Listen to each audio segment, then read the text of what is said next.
You know, this is called putting your money where your mouth is. When I come and do these things and do them live, and then you don't know what you're going to get.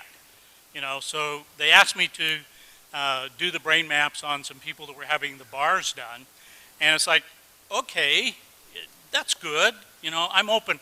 I'm always pushing the envelope. I'm on the front of the curve that's on the front of the curve. We have to look back to see where the cutting edge is. All I can tell you is when I saw the results, my jaw dropped. I was so astounded. And you got to remember, I've been doing this for 16 years. I have seen brains of every kind and all different kinds of conditions. This is the very first time that I've ever seen a brain do what we are about to show you. I mean, I was blown away. It takes a lot to blow me away. This blew me away. So why don't you tell them? Okay, so we didn't mention yesterday that one of the things we do is called bars, and it's 32 points on the head that are designed basically to delete file on your computer bank so that you can create a change in any way you want. So everything, you know, the bars are a soft touch. You put on particular points of the head. These release the thoughts, feelings, emotions, considerations, and attitudes you've stored in any lifetime. And the end result is, you know, worst case scenario, your whole life changes. Best case scenario, you feel like you had a great massage. So. We have several different databases, ways that we can look at this information, and that adds a level of credibility and reliability. And so I'm going to show you all the different ways that we measure this. So we take an EEG, we put the cap on their head, and we measured all 19 electrodes. We did eyes closed, brain on task. Then they did the bars, and then we did it again right immediately after. Put the cap back on their head, measured eyes closed, brain on task. And I'm going to show you what happened. This is a normal brain map. And so this one is before. This was, and you can see the red area that's lit up. That's the area that we identify as PZ. And it's showing that it's, you know, roughly 3 standard deviations above what would be considered normal. So they did, I think it was an hour and a half of running the bars. And then immediately after that, we did it again. And here's what it looks like. Can you see a difference? Yeah, all right. So this was one measure that we were able to look at. Let's take another glance at something. It's called S-Loretta, and that stands for Scientific Low-Resolution Electromagnetic Tomography. But forget about that. Here's what it looks like. It came out showing us here, pointer down here where this little red line is, and this area is PZ. That's where it was lit up before. We have a different scale, and down here it's showing us that yellow is 3 standard deviations above what's normal. Well, we know it's at 2.7 hertz. It's in the delta range, so it's a low frequency, but down here it says it's 4.97.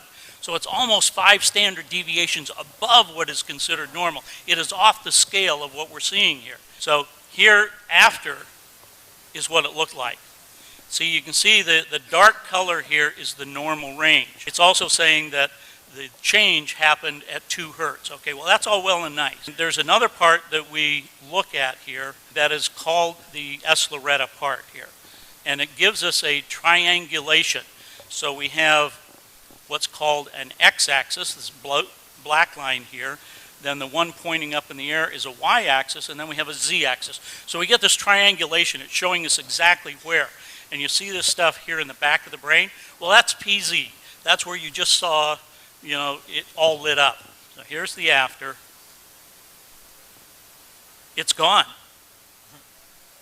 It's gone. This doesn't happen in my world of measuring brains.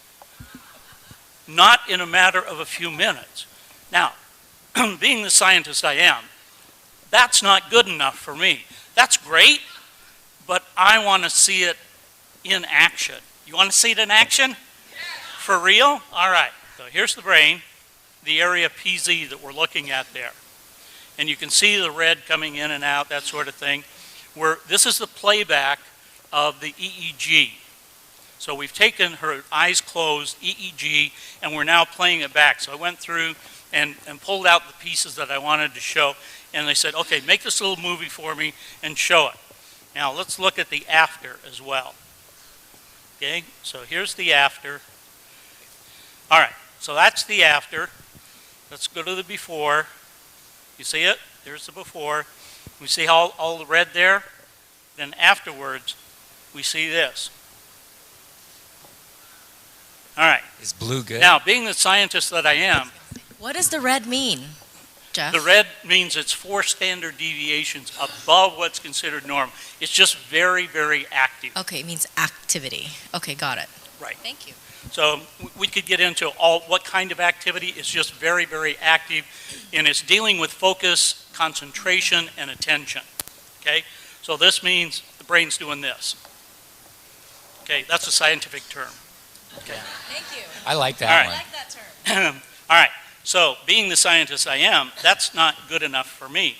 I want to see the whole picture, okay? You can see the little heads up here, and this one right here in delta. We're going to watch that as it plays through the sequence of events here. Additional things that are down here that we're looking at are coherence. Coherence is how the brain processes information. Okay, thank you. So there is a hypocoherence and a hypercoherence. The blue here indicates that we have a hypocoherence. So what we're seeing happen is the brain is just doing its normal thing. So the phase and the coherence is what allows that higher level of consciousness. So in measuring thousands of advanced meditators over the last couple of years and talking to them and looking at their brain maps, we've been able to determine that this relationship between phase and coherence is very important. We've also done some things with heart math where we've had people wear this heart device for 24 hours, and we would map them during the brain when they were doing meditations. And they would be meditating for 2 hours at a time in a room like this. So we would have 450 people, and we're measuring some of these people and looking at the relationship. And when people had these profound experiences, when they were able to have kundalini energy, and we've mapped these things, we have validation of them, that the phase and the coherence become very important, and we would see an alignment of the phase and the coherence in what I just showed you, and the heart coherence. So when there is complete heart coherence and brain coherence, then people start to have these magical experiences and start to have energy lining up. And this is about, so when you talk about aligning the energy in the chakras and coalescing that energy, this is what we've been looking at. And so what I'm seeing in this bars situation is not only a complete physical alignment, but I'm talking about the alignment with the universe, because there's a part of the brain called the thalamus that regulates all of these frequencies. And the thalamus, at the top of the thalamus, is a thing called the thalamic gate. Now, at the thalamic gate, there are a set of what we call reticular cells. These reticular cells allow other cells to bind to them, and so there's axonal columnar cells that grow up out of the brain, and it comes out right here. And what do we call that? The crown chakra. That's the antenna. So when there is what we call oscillation, vibration from the field, and it's coming in through your crown chakra, going down to the thalamic gate, into your brain, and all of the frequencies are distributed there, then it becomes resonation. The cells in your body are resonating with that energy. So when you have a thought, where does it come from? It starts down in the subcortical regions of your brain. It goes up through the thalamic gate, comes out here, and interacts with the field. Okay, you still with me? Remember yesterday I was talking about 17 seconds? If you hold that energy and you're putting that energy out for 68 seconds, that is wave energy that's coming out, right? Once you hold that amount of time, the visualization that you just heard and that you just did, that kind of visualization, if you hold that for 68 seconds, it now has enough massed energy in the brain to affect particle energy. Okay?